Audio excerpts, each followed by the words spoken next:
अस्सलाम वालेकुम नाज़रीन, आप देख रहे हैं फेयर न्यूज़ नेटवर्क। 8 बजे की हेडलाइंस में खुश आमदीद। दूसरे टेस्ट में पाकिस्तान इनिंग्स से यकीनी शिकस्त के करीब।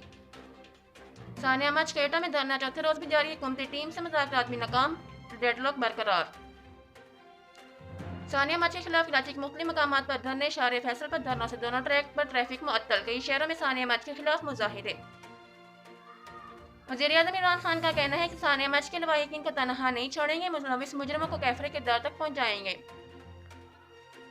Army chief general Qamar Javed Bajwa की ज़ेर सदारत कोर कमांडर्स कॉन्फ्रेंस का इनेकाद। सलाहियत और आगे रहने से ही चैलेंजेस का मुकाबला हो सकता है। शुरकान शहदा और उनके लवाहिकीन को खराज अकीदत पेश किया। कराची की बंस रोड फूड स्ट्रीट शाम 7 बजे से पैदल चलने वालों के लिए मुख्तसर करने का ऐलान। इतलाक 10 जनवरी से होगा नोटिफिकेशन जारी। वफाक से इतला मिली है अभी कोरोना वैक्सीन पाकिस्तान आने में वक्त लगेगा। सिंध हुकूमत की तरफ से वैक्सीन के लिए इंतजाम मुकम्मल कर ली गए। वज़ीर सेहत सिंध पीडीएम के ज़ेर इत्माम आज बन्नू में रैली और जलसा। पीडीएम के सरबराह मौलाना फजलुर रहमान, मरियम नवाज और दीगर रहनुमाओं की शिरकत में तवक्के। सदर मुस्लिम लीग नून राना सनाउल्लाह का कहना है आंखें बंद करके छलांग नहीं लगा सकते, पहले ज़िमनी या सेनेट इलेक्शन होंगे फिर लॉन्ग मार्च होगा। चीनी की कीमतों में कमी आर्जी साबित हुई। लाहौर कराची कोयटा में चीनी 90 रुपये किलो फरोख्त होने लगी। माली साल की पहली छमाही में महंगाई की शरह बुलंद रही। स्टेट बैंक यहाँ नया पाकिस्तानी नया कब्रिस्तान बन रहा है। इस्लामाबाद में कत्ल उसामा सद्दी के वालिद बरस पड़े।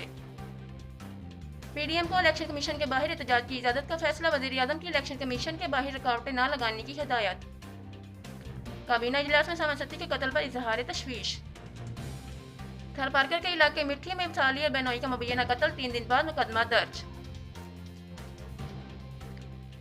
बरतानिया में 24 घंटों के दौरान मजीद 61,000 नए केसेस रिपोर्ट। सऊदी अरब का तेल की पैदावार में कमी का ऐलान। सऊदी ऐलान के बाद तेल की कीमतों में रिकॉर्ड इजाफा। सऊदी वलीयत की सरबराही में खलीज तावल कौंसिल इजलास। कतर सऊदी सफारती तल्लुकात बहाल हो गए। सऊदी वजीर खारजा। और मुख्तलिफ शहरों में कहीं बारिश से कहीं बर्फबारी, सर्दी की शिद्दत में इजाफा। वादी नीलम वादी गरीज में 3 फुट से ज्यादा बर्फबारी रिकॉर्ड। खैबर पख्तूनख्वा की पहली खातून डीपीओ ने ओहदा संभाल लिया।